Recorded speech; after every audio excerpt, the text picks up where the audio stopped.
ଜୟ ଜଗନ୍ନାଥ। ନମସ୍କାର।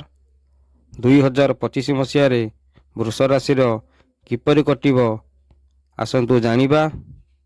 ପ୍ରଥମେ ସମସ୍ତଙ୍କୁ ନୂତନ ବର୍ଷର ଅଭିନନ୍ଦନ। ଆସନ୍ତୁ ଜାଣିବା।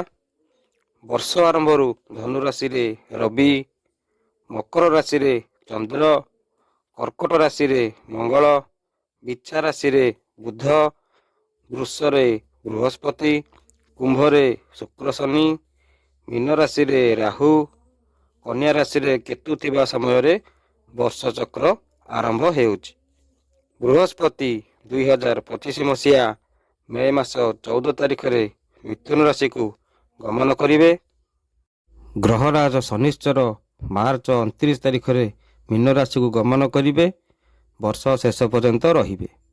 ରାହୁ ମେ ମାସ 29 ତାରିଖରେ କୁମ୍ଭ ରାଶିକୁ ଗମନ କରି ବର୍ଷ ଶେଷ ପର୍ଯ୍ୟନ୍ତ ରହିବେ। କେତୁ ମଧ୍ୟ ମେ 29 ତାରିଖରେ ସିଂହ ରାଶିକୁ ଗମନ କରି ବର୍ଷ ଶେଷ ପର୍ଯ୍ୟନ୍ତ ରହିବେ।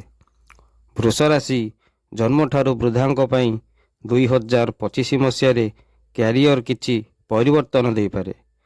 ମେ ମାସ 14 ତାରିଖ ପରେ ଧନ ଭାବରେ ବୃହସ୍ପତି ଏକାଦଶ ଭାବରେ ଶନି ଥିବାରୁ ଅତ୍ୟନ୍ତ ଶୁଭଫଳ ମଧ୍ୟ ମିଳିବ। ସମୟକୁ ସତ୍ ଉପଯୋଗ କରି ଆପ୍ରାଣ ଚେଷ୍ଟା କରିବା ଉଚିତ। ପରାକ୍ରମ, ପ୍ରତିଷ୍ଠା, ଆତ୍ମସମ୍ମାନ ବୃଦ୍ଧି ହେବ। କାର୍ପାସ, ଚିତ୍ରକଳା, ଷ୍ଟେସନାରୀ, ଚଳଚ୍ଚିତ୍ର, ମିଷ୍ଟାନ୍ନ ଭଣ୍ଡାର, ଚାଉଳ, ଗହମ, ବସ୍ତ୍ର, ଫଟୋଗ୍ରାଫି ଏହି ସଂସ୍ଥାରେ କାର୍ଯ୍ୟ କରୁଥିବା ବ୍ୟକ୍ତିମାନେ ବିଶେଷ ଲାଭ ପାଇପାରିବେ। ନୂତନ ବ୍ୟବସାୟ ଯୋଜନା ଶିଳାନ୍ୟାସ ଦୀର୍ଘସ୍ଥାୟୀ ହେବ। ବହୁବିଧ ମଧ୍ୟ ଲାଭ ମିଳିବ। ଧନଧାନ୍ୟ ମାନ ସମ୍ମାନ ମଧ୍ୟ ବୃଦ୍ଧି ପାଇବ। ଏହି ବର୍ଷ ଆପଣଙ୍କର ଆର୍ଥିକ ଅବସ୍ଥା ଭଲ ରହିବ। ନେଇଥିବା ଲୋକ କିମ୍ବା ଦେଇଥିବା ଲୋକଠାରୁ ସମସ୍ତ ଅର୍ଥ ପ୍ରାପ୍ତି ହେବେ। ନୂତନ ସମ୍ପତ୍ତି ମଧ୍ୟ କିଣିପାରିବେ।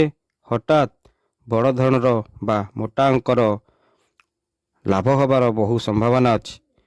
ପୁରୁଣା ଋଣ ପରିଶୋଧ କରିପାରିବେ।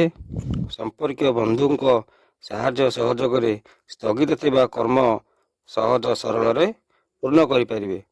ବିଦେଶ ଯାତ୍ରାରେ ବିଶେଷ ଲାଭ ରହିବ। ଜାଗା, ଜମି, ଗୃହ କିଣିବାର ସୁଯୋଗ ମଧ୍ୟ ଭଲ ଅଛି। ଇଣ୍ଟରଭ୍ୟୁ, ସାକ୍ଷାତକାର ଓ ପରୀକ୍ଷାରେ କୃତକାର୍ଯ୍ୟ ହେବେ। ଏ ବର୍ଷ ଶୁଭ କାର୍ଯ୍ୟ ନିଶ୍ଚିତ ହେବ। ବୈବାହିକ ଜୀବନ ସୁଖମୟ ହେବାର ଅନୁଭବ କରିପାରିବେ। ବିଶେଷ କରି ଜୀବନସାଥୀ ମୁଖ୍ୟ କାରଣ ହେବେ। ମାମୁଁଘର ସହିତ ଆପଣଙ୍କର ଆନ୍ତରିକ ବଢ଼ିବ। ସାଧାରଣ ଲୋକ ଆପଣଙ୍କୁ ଶିକ୍ଷିତ ବା ବୁଦ୍ଧିମାନ ବୋଲି ମନେ କରିବେ। ଶୀତ ଋତୁରେ ଆପଣ ଯେକୌଣସି ସ୍ଥାନକୁ ବୁଲିବାକୁ ଯାଇପାରନ୍ତି। ଅବିବାହିତ ଯୁବକ ଓ ଯୁବତୀମାନେ ବିବାହର ସୁଯୋଗ ନିଶ୍ଚିତ ଭାବେ ପାଇବେ। ଗୃହର ସମସ୍ତ ସଦସ୍ୟଙ୍କ ମନ ଆନନ୍ଦିତ ରହିବ।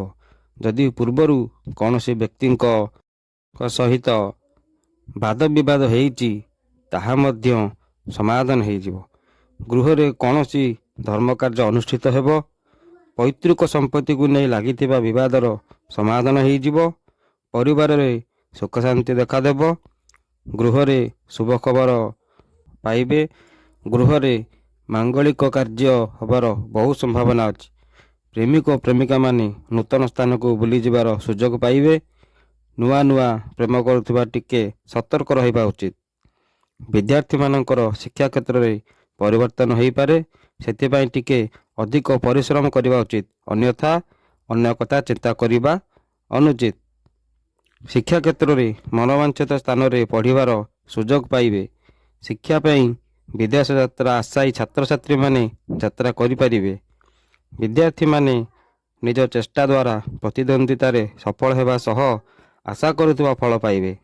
ପରୀକ୍ଷାରେ କୃତକାର୍ଯ୍ୟ ହୋଇ ଆଗକୁ ଯିବେ। ରାଜନୀତି କ୍ଷେତ୍ରରେ ବହୁ ମିତ୍ରଙ୍କ ଠାରୁ ସାହାଯ୍ୟ ସହଯୋଗ ମିଳିବ ଓ ମାନସିକ ଶାନ୍ତି ଅନୁଭବ ମିଳିବ।